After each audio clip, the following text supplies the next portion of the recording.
Hello, learners. Hope you all are doing good. Today, we are going to understand the poem The Tale of Melon City by Vikram Seth. Have you ever heard of a city ruled by a melon? Sounds absurd, right? But in Vikram Seth's poem, The Tale of Melon City, this bizarre scenario becomes a powerful satire on justice, governance, and human behavior. It is indeed a humorous and thought provoking poem. Written in a light-hearted tone, it critiques blind traditions, absurd justice systems, and the indifference of society towards leadership. The poem tells us the story of a just and placid king whose decisions leads to unexpected and comical results, culminating in a melon Yeah, being boy. crowned as the ruler of the city. Join me as we break down the poem stanza by stanza. Let's explore its key themes, humor, and irony, and thus understand what Vikram Seth is really telling us about society and governance. Let's dive into the tale of Melon City. Nice.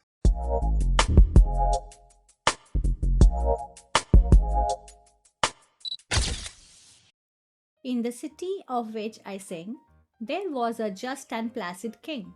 The king proclaimed an arch should be constructed that triumphantly would span the major thoroughfares to edify spectators there.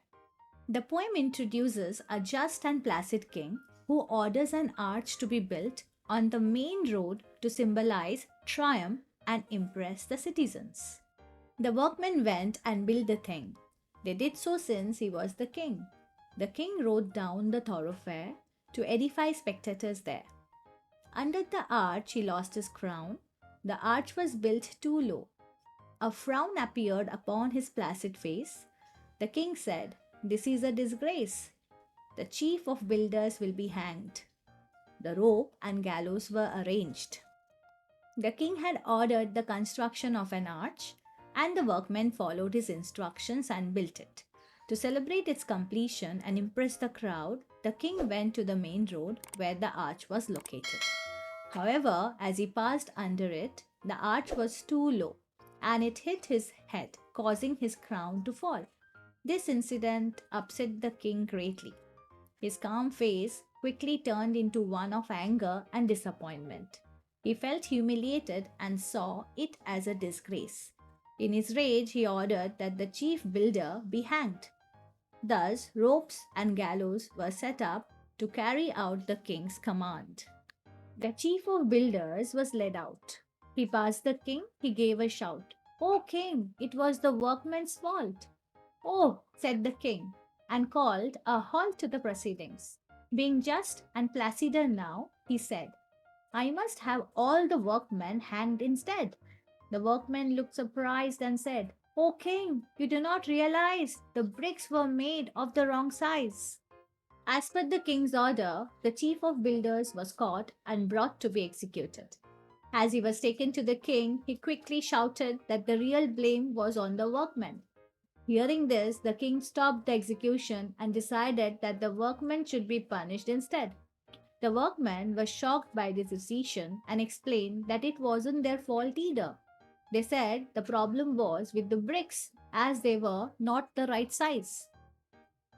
"Summon the masons," said the king.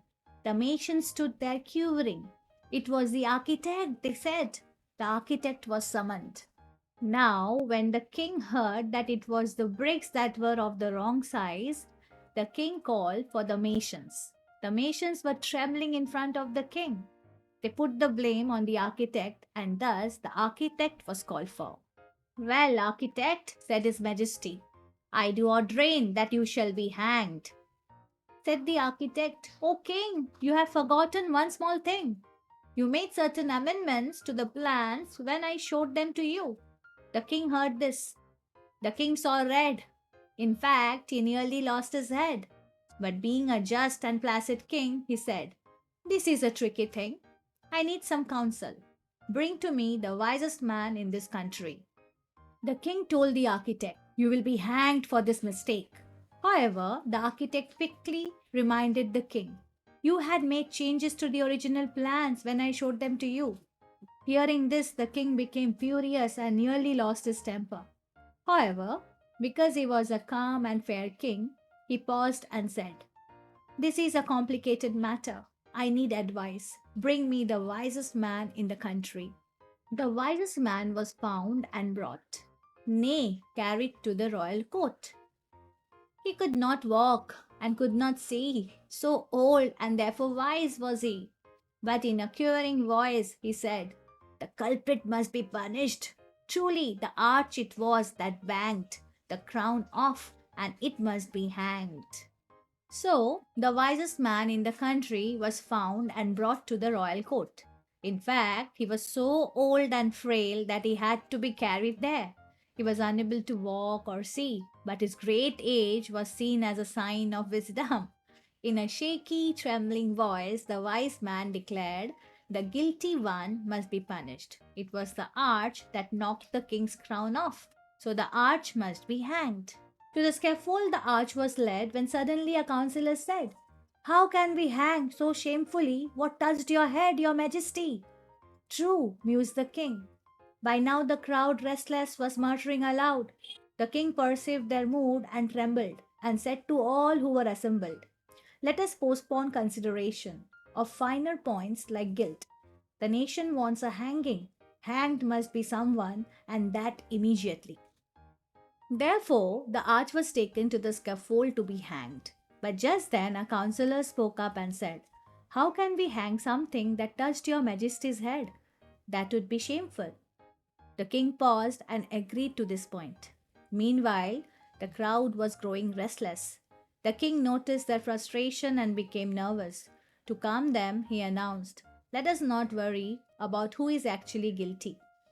The people want a hanging, and someone must be hanged immediately." So you see how absurdity of the king's justice is shown here. The noose was set up somewhat high. Each man was measured by and by. But only one man was so tall he fitted. One man, that was all. He was the king. His majesty was therefore hanged by royal decree. To decide who would be executed, a noose was set up, and it was declared that the person who fit the noose would be hanged. Each man was brought forward and measured one by one. The noose was hung quite high, and as it turned out, the only person tall enough to fit into it was the king himself. At last, someone had to be found to be executed, and in accordance with the law, the king was hanged. "Thank goodness we found someone," said the ministers, "for if instead we had not, the unruly town might well have turned against the crown." "Long live the king," the ministers said. "Long live the king is dead." The ministers of the royal court were relieved when they finally found someone to be executed for the faulty arch. They feared that if no one was punished, the restless crowd might question the authority and legitimacy of the crown. The people began chanting, "Long live the king," which is deeply ironic because the king they were cheering for was no longer alive. This irony highlights the absurdity of the situation. While they expressed their desire for the king to live a long life, they were also relieved to have executed someone, even if that someone was their own king. They pondered the dilemma then. Being practical minded men, sent out the heralds to proclaim, in his former majesty's name, "The next to pass the city gate will choose the ruler of our state, as is our custom. This will be enforced with due ceremony." Initially, the ministers were unsure about how to select the new king. However, being practical and reasonable, they decided to follow an old tradition. They sent out official messenger to announce that the next person to pass through the city gate would choose the new king. Whoever this person selected would be declared the king with full ceremony as per the established custom. This decision reflects the minister's desire to maintain order and adhere to tradition no matter how absurd the situation might be. A man passed by the city gate, an idiot. The guards cried, "Wait! Who is to be the king, decide!" "A melon," the idiot replied. This was a standard answer to all questions. He liked melons. "You are now our king," the ministers said, crowning a melon. Then they carried the melon to the throne and reverently set it down. The next person to pass through the city gate was a man, actually an idiot. The guard stopped him and asked him to name the next king. Being an idiot, he replied, a melon, which was his usual answer to everything because of his fondness for melons.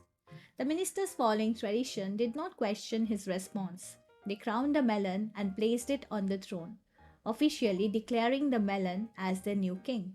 This absurd decision reflects the ministers' focus on maintaining order and tradition, no matter how ridiculous the outcome is.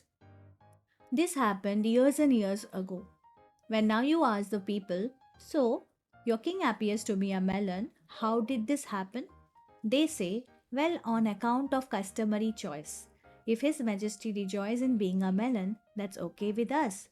For who are we to say what he should be as long as he leaves us in peace and liberty? The principle of laissez faire. The melon was crowned king many, many years ago.